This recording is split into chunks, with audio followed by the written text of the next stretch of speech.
అందరికీ నమస్తే అండి. Welcome back to tree media food.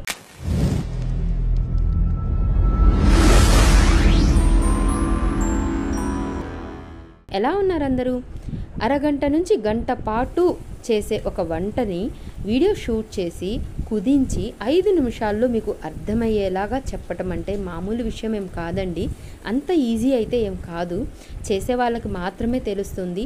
నేనైతే చాలా కష్టపడుతూ మీ ముందుకు వీడియోస్ తీసుకొస్తున్నాను, కానీ ఎక్కడ లోపం ఉందో, ఎక్కడ మీకు నచ్చట్లేదో నాకు అర్థం కావట్లేదండి.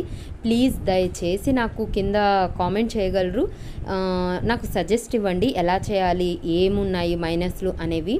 అలాగే చూసేవాళ్ళు లైక్ చేసి ఒక కామెంట్ చేస్తే మన వీడియోస్ని ఇంకా చాలామంది చూస్తారండి. నాకు కొంచెం హ్యాపీగా అనిపిస్తుంది, నా కష్టానికి ఏదో ఒక చిన్న ప్రతిఫలం వస్తుంది అని అనిపిస్తుంది అనమాట.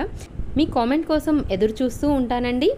ఈరోజు నేను మీకు చికెన్లో ఒక స్పెషల్ రెసిపీ చూపించబోతున్నాను. చాలా అంటే చాలా టేస్టీగా ఉంటుంది.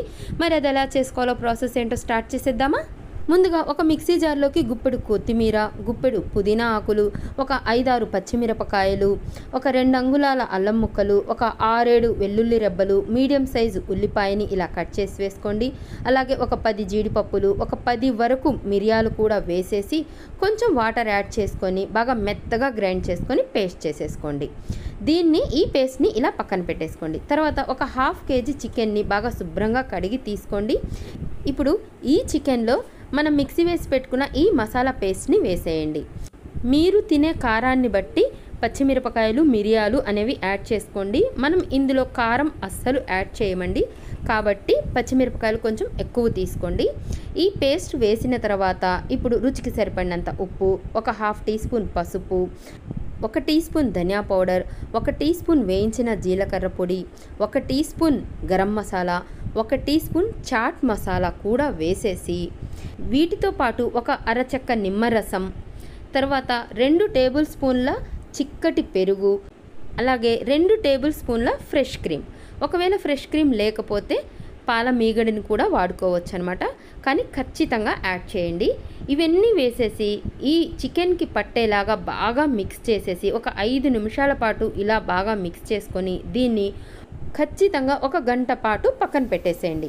ఒక 1 అవర్ తర్వాత స్టవ్ ఆన్ చేసుకొని మందంగా ఉండి ఇలా వెడల్పుగా ఉండే కడాయి వేసుకొని ఇందులో ఒక 2 టేబుల్ స్పూన్ల బటరు, 2 టేబుల్ స్పూన్ల ఆయిల్ వేసుకొని ఆయిల్ హీట్ అయిన తర్వాత వీడియోలో కనిపిస్తున్నట్లు ఓన్లీ ఇలా చికెన్ పీసెస్ని తీసి ఈ ఆయిల్లో వేయండి.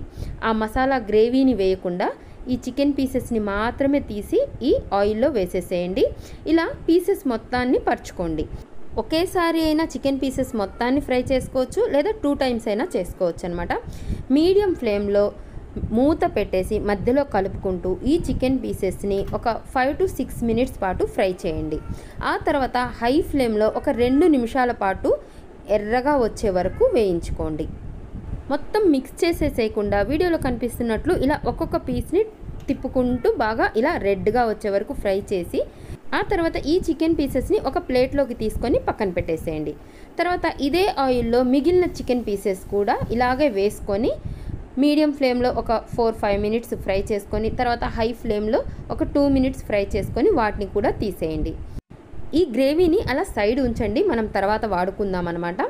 ఇలా ఫ్రై చేసుకున్నాక ఈ చికెన్ పీసెస్ని కూడా పక్కన తీసి పెట్టేసుకున్న తర్వాత ఇదే కడాయిలో ఆ కొంచెం మసాలా ఉంది కదా, అదంతా అట్లా కొంచెం గీకేసి తీసేయండి, లేదా వేరే కడాయి పెట్టేసుకొనైనా అందులో ఒక 2-3 టేబుల్ స్పూన్ల ఆయిల్ వేసి 2 యాలుక్కాయలు, 2 లవంగ మొగ్గలు వేసి మనం సైడ్ పెట్టుకున్న ఈ మసాలా గ్రేవీని వేసేసేయండి. దీన్ని మొత్తాన్ని వేసేసి సిమ్లో మీడియం ఫ్లేమ్లో ఈ మసాలాని ఫ్రై చేసుకోండి. హై ఫ్లేమ్ పెట్టుకోవద్దు. ఇందులోనే కొంచెం ఒక 1/2 కప్పు వాటర్ యాడ్ చేసి ఆ గిన్నెలోనే కొంచెం వాటర్ యాడ్ చేసుకోండి.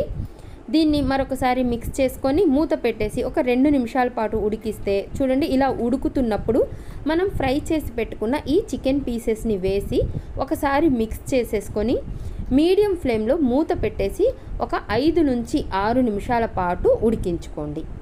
మనం ఆల్రెడీ చికెన్ ఫ్రై చేసాం కాబట్టి అది దాదాపుగా ఉడికి ఉంటుందండి. మళ్ళీ ఇలా ఒక 5-6 మినిట్స్ ఉడికిస్తే చికెన్ చాలా సాఫ్ట్గా జ్యూసీగా ఉడుకుతుందనమాట. ఇలా ఉడికిన తర్వాత ఇందులో సన్నగా తరిగిన కొత్తిమీర వేసేసుకొని ఒక 2 మినిట్స్ సిమ్లో ఉంచుకొని స్టవ్ ఆఫ్ చేసేసేయండి. అంతే, చికెన్ ఫ్రై రెడీ అయిపోయింది. చాలా అంటే చాలా యమ్మీగా ఉంటుంది. రెగ్యులర్గా చేసే చికెన్ ఫ్రై కాకుండా